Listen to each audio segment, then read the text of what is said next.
Hi, I'm Dr. Connor. Today we'll be performing a peripheral vasculature exam with our patient Megan right here.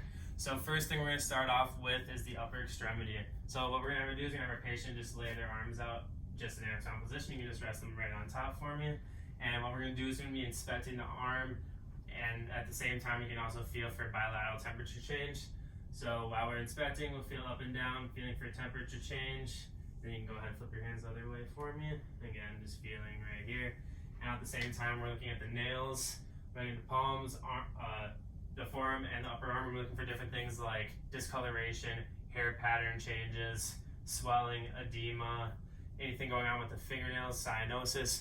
Just looking to see if there's any signs of peripheral vascular disease or edema.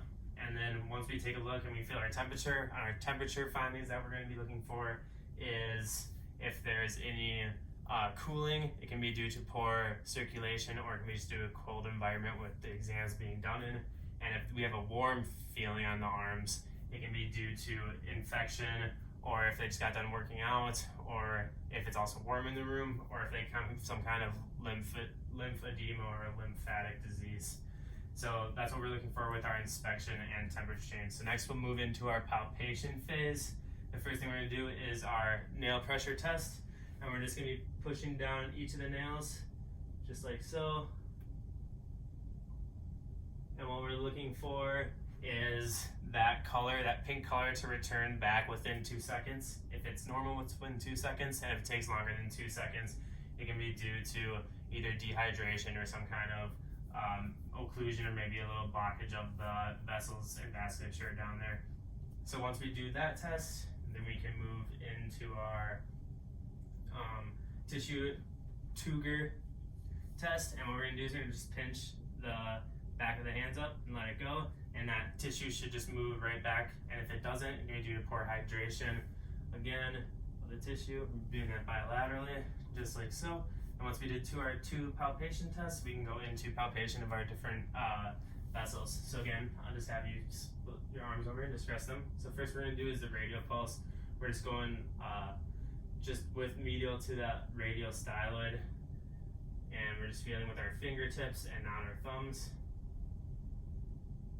And all we're doing is comparing one side to the other, feeling for the rhythm, rate, and amplitude of those pulses.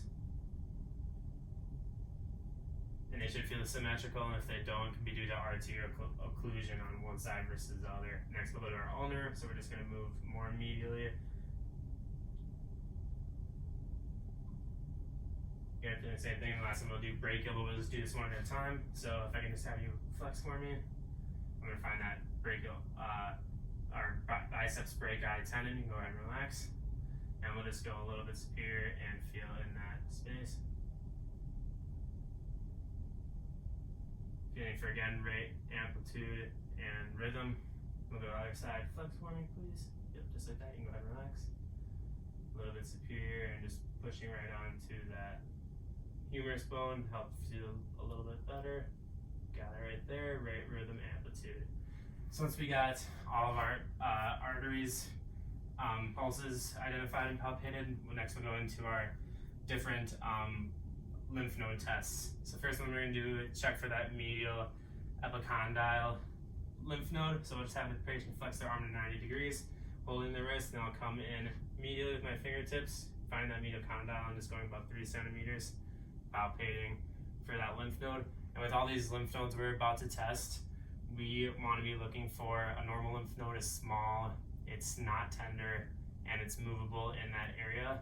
If it's an abnormal, it's going to be large, it will be tender, still probably movable, maybe even soft. And if it's cancerous, it's going to be hard, fixed, and that's what's going to be going on there. So that's where all the lymph nodes we'll be testing today. So once we test that, then we'll be going into the axillary lymph nodes. We're going to have them relax right on top of my arm, just like that. First one we're going to be doing is the anterior one, so we're going to be going behind that pec major, feeling into it just along there, feeling for the different lymph nodes for the anterior side.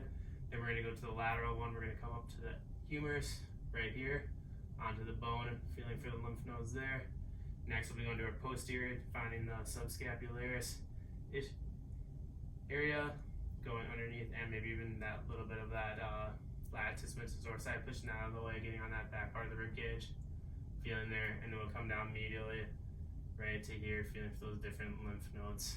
So again, we'll do the same thing on the other side, starting with our medial epicondyle, get that elbow up to 90 degrees, finding that medial epicondyle, coming in, palpating along here, feeling again for those normal, will be soft, small, non-tender lymph nodes. And then we'll come in here, again for the anterior, moving that lateral border pec major out of the way, feeling along, come down to the medial one, into the axilla, along the rib cage, and we'll come posterior. When we're doing anterior, you want to have our fingers facing forward, and we're doing posterior, you want to have our fingers facing backwards, so we don't miss it right on that rib cage.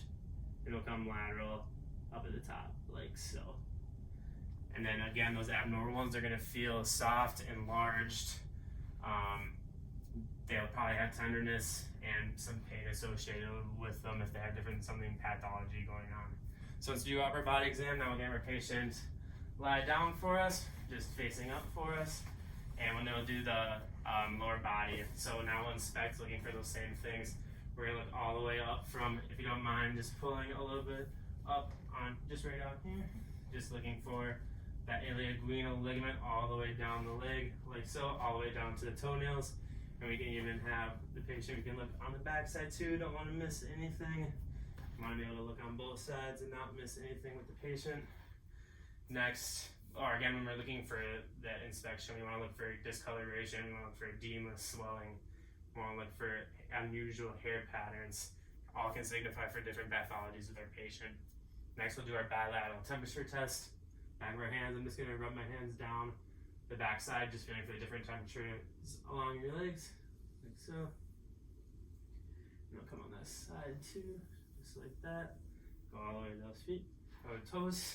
And again, if it feels cold, it can be due to poor circulation, cold room, or if it's warm, it can be due to pathology, edema, infection, lymphitis, or any different things like that. Or it can be if the patient just worked out, if it's a warm room as well. So next we can go into our palpation tests. First one we're gonna do is our thick skin test. We're gonna start at the ankles, just feeling the tissue. If it feels like a hard, thick skin, it can be due to lymphatic edema in that area, and you'll be able to tell different from the rest of it. Feel those back of the heels too on that ankle area, just palpating for that thick skin. Next we'll move into our pitting edema test. There's 3 different spots we want to check for this. The first one is the front of the shins, and we'll hold for about 5 seconds. The skin should return back to normal. We'll go behind the medial malleoli, just pushing that in. Tissue should go back normal, and then we'll go on the dorsum of the foot. And for our pitting edema, we have a scale of 1 to 4, 1 being mild, and the tissue definitely has edema, and you can see it, you can indent it, pit it, but it should return rather sooner comparatively compared to 4, which when you push it in, it'll be super swollen, huge edema, and you'll leave and your imprints will be there for a long time with that grade 4 pitting edema. So next thing we go do is go in for our pulses of our arteries. First start with the dorsalis pedis. We're gonna find that extensor tendon. If you just wanna push into my toe right here, you can go ahead and relax. And we're just taking our fingertips of our fingernails, or our fingertips, not our fingernails, and we're just gonna go a little bit lateral and a little bit proximal, feeling for that dorsalis pedis. We can do both of them at the same time. Again, feeling for changes in rate, amplitude, and rhythm. If they feel the same, that's good. And if they feel different, it could be due to arterial occlusion. And then next we'll go to our posterior tibial, we'll go to the medial malleolus, behind the medial malleolus and in between the Achilles tendon. Feeling there for the pulse, comparing it side to side. And then we'll have the patient, we'll do these one at a time, we'll have them just flex their knee up like so to about 90 degrees. And then we'll take our fingertips, our fingers, and we'll just go just back into that popliteal fossa, pinning the popliteal artery to the back of the posterior tibia. And what we're doing again, just feeling for those same things.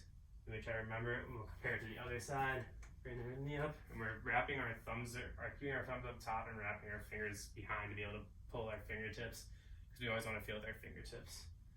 So again, just keeping up front, going the posterior side of the tibia, pulling down right in there, feeling for that popliteal artery. And it helps helps if you push it against the bone too to be able to feel it. So you can go ahead and relax. And the last one we're gonna check is our femoral artery. We wanna make sure our patient knows what we're gonna do, and because it's a little bit sensitive area, the next few tests will be. So if it's okay with you, we're just gonna be going into this area, and you have a artery that goes right around here called your femoral artery, and we just wanna check the pulse on to make sure all the blood flow is going good. Sound good? So if you just wanna roll up your bottom of your shorts just a little bit, find the ASIS, go down the linguinal ligament until we feel that artery. Again, feeling for those same things of rhythm, rate, amplitude, and if you don't mind, you just hit it on the other side. ASIS, inguinal ligament, and then should be about halfway down to be able to feel it. And then once you get it, compare it side to side. And then once we're already in this area, we can just go to our next palpation test as well. We can feel on that ilioinguinal. We want to feel for the lymph nodes. We're gonna have our horizontal ones that go along with the ilioinguinal or inguinal ligament just inferiorly. Again, we're just feeling for those different lymph node signs that we felt before. And then we also have vertical ones. So once you get to that femoral pulse, you just want to extend a little bit inferiorly from that, feeling for the vertical line of lymph nodes. We'll go ahead and do that on the other side. You can go ahead and relax that side.